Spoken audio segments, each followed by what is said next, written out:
Salut tout le monde, c'est Dark Synopsis.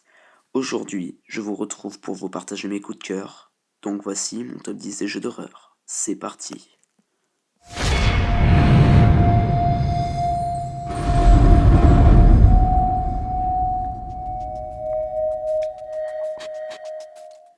Sorti le 7 octobre 2014 sur console et PC, Alien Isolation est un jeu d'infiltration et de survie.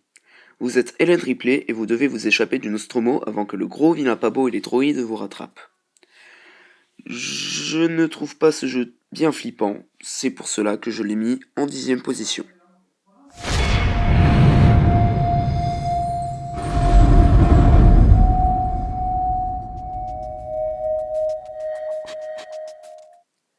Ce jeu fait partie des jeux hantés sur PC.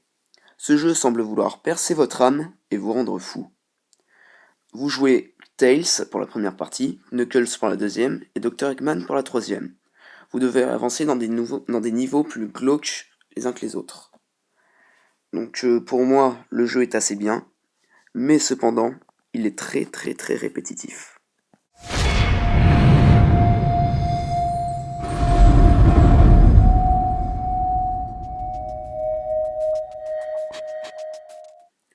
Encore un jeu sur PC, de Survival Horror. Le joueur doit lutter contre des fantômes. Votre seule arme, un appareil photo. J'aime cette idée d'utiliser un appareil photo pour repousser les fantômes, et en plus, le jeu est bien complet. Donc j'approuve son existence.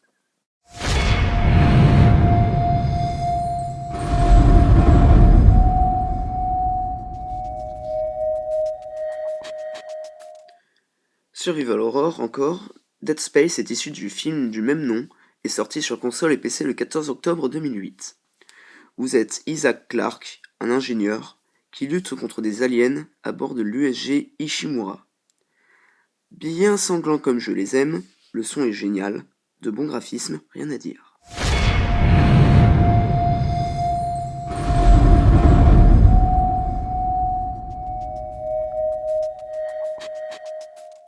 Sorti le 8 septembre 2010, Amnesia The Dark Descent est un jeu d'aventure et de survival horror. Sorti uniquement sur PC, vous devrez faire de la lecture car seuls les sous-titres sont en français.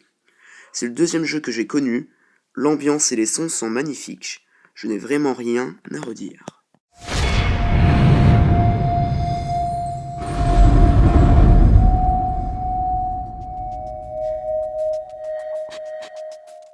Ah là là, ce jeu. Outlast, sorti le 4 septembre 2013 sur PC et le 4 février 2014 sur PS4, il est aussi sorti sur Xbox One. Le jeu est encore un survival horror sous-titré pour les flemmards. Vous êtes un journaliste muni d'une caméra et vous devrez fuir d'un asile où des expériences sont faites sur les détenus. Rien à dire, ce jeu est parfait.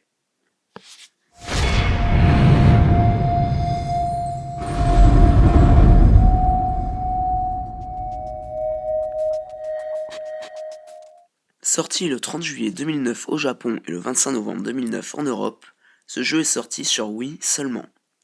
C'est un survival horror. Vous jouerez plusieurs personnages et les ennemis du jeu seront Kayako, un esprit malfaisant, et Toshio. Ce jeu me fait peur, j'ai juste horreur des filles fantômes. Les graphismes, le son et l'ambiance sont excellents. Maintenant, vous allez savoir quels jeux sont placés dans le top 3.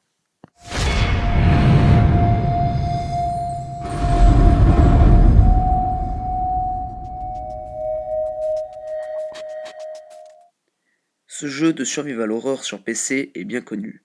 Vous devez sûrement connaître la statue, dit SCP-173, ou le SCP où vous devez descendre les escaliers obscurs.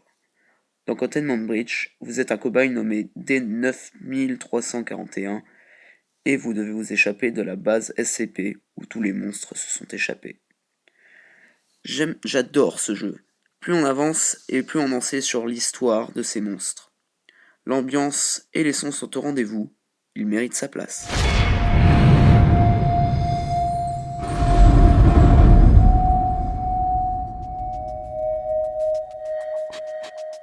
Il y a eu tellement de jeux sur lui que je ne vous le présente même plus.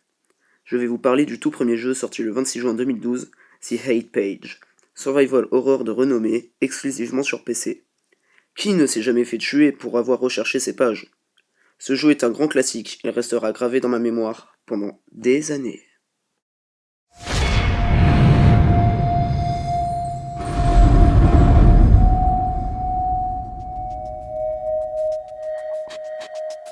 Five Nights at Freddy's 1, sorti le 8 août 2014. Five Nights at Freddy's 2, le 10 novembre 2014. Et Five Nights at Freddy's 3, le 2 mars 2015, sont sans doute les meilleurs jeux d'horreur de tous les temps. Ce sont des point and click. Les protagonistes du jeu veulent vous tuer et pour cela il y a plusieurs moyens de se défendre. Fermer des portes dans le 1, mettre un masque dans le 2, les attirer dans une autre pièce dans le 3. Ces jeux sont mes chouchous. J'attends avec impatience la sortie du 4 un jour. Rien à dire, je vous les conseille à tout prix. Merci d'avoir regardé cette vidéo, j'espère qu'elle vous aura plu. N'hésitez pas à vous abonner et à liker cette vidéo si vous avez aimé. Je referai sûrement des top 10, mais dans d'autres conditions. Vous me partagerez vos avis sur cette vidéo. Je verrai ce que je pourrais faire pour améliorer les vidéos et vous donner de la meilleure qualité. En attendant, je vous salue. À plus tout le monde.